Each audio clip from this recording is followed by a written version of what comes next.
CM Vijay convoy முன் அவசரமாக வந்த ஆம்புலன்ஸ்.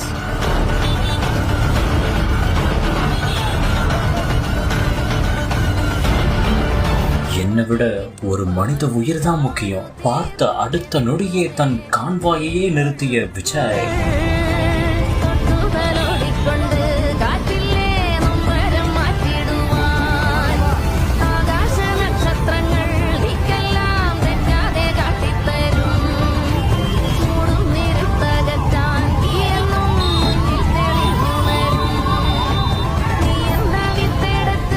தமிழக முதலமைச்சர் விஜய் டெல்லி சென்றுவிட்டு சென்னை திரும்பியுள்ளார். இந்த ஒரு சூழலில் தான் அவர் விமான நிலையத்தை விட்டு வெளியே வந்தபோது அங்கு அவசரமாக ஒரு ஆம்புலன்ஸ் ஒன்று சென்றுள்ளது. உடனடியாக அதை பார்த்த விஜய் தன்னுடைய கான்வாயையே நிறுத்த சொல்லியுள்ளார். பின்னர் அந்த வாகனம் கிராஸ் செய்து சென்ற பின் தான் தன்னுடைய கான்வாயை எடுக்க சொல்லியுள்ளார் விஜய். விஜயின் இந்த ஒரு செயல் அனைவரையுமே நெகிழ வைத்துள்ளது.